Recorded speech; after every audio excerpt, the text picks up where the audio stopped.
Le dirigeant vénézuélien déchu Nicolás Maduro est arrivé aux États-Unis pour y être jugé après avoir été capturé lors d'une audacieuse opération militaire nocturne qui, selon le président américain Donald Trump, permettrait aux États-Unis de diriger ce pays d'Amérique du Sud et d'exploiter ses vastes réserves de pétrole pour les vendre à d'autres nations. We're going to run the country until such time as we can do a safe, proper, and judicious transition. So we're going to have our very large United States oil companies, the biggest anywhere in the world, go in, spend billions of dollars, fix the badly broken infrastructure, the oil infrastructure, and start making money for the country. Le gouvernement vénézuélien a qualifié la capture du couple présidentiel d'impérialiste. Maduro et sa femme Cilia Flores sont accusés par les États-Unis d'avoir participé à un complot de narcoterrorisme. Des experts juridiques ont soulevé des questions quant à la légalité de l'opération qui a été menée sans l'accord du Congrès.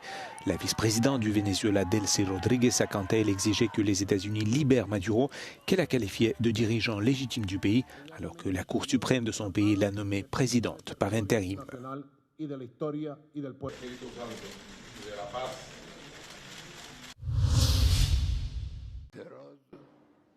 L'ayatollah Ali Khamenei appelle à remettre à leur place les émeutiers. La prise de parole du guide suprême iranien intervient une semaine après le déclenchement des manifestations. Au moins 10 personnes ont été tuées et Donald Trump a mis en garde contre une intervention américaine si le régime iranien commençait à tuer des manifestants pacifiques.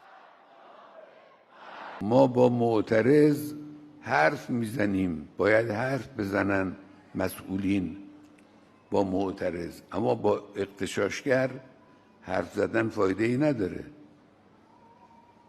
اغتشاشگر رو باید به جای خودش نشاند. La contestation est partie de Téhéran pour gagner au moins 25 villes disséminées pour la plupart dans l'ouest et le sud-ouest du pays. Selon l'agence de presse Mer, un membre des forces de sécurité a été tué samedi à l'arme blanche et par balle dans l'ouest de l'Iran. C'est le plus vaste mouvement de protestation depuis celui qui avait secoué l'Iran en 2022 après la mort en détention de Mahsa Amini.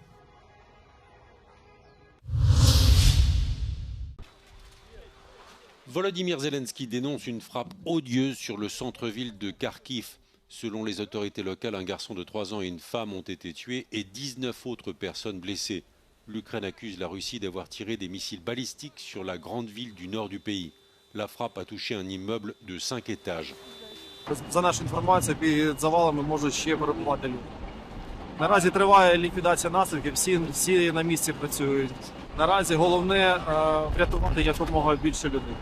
Selon les autorités locales, l'attaque a également détruit d'autres infrastructures civiles dont un centre commercial et des voitures. De son côté, le ministère russe de la Défense nie avoir tiré sur Kharkiv et assure qu'il s'agit d'une explosion causée par des munitions ukrainiennes. Les bombardements ont eu lieu quelques heures seulement après que la Russie a mené ce que les autorités ukrainiennes dénoncent comme l'une des attaques de drones les plus massives sur Zaporizhzhia.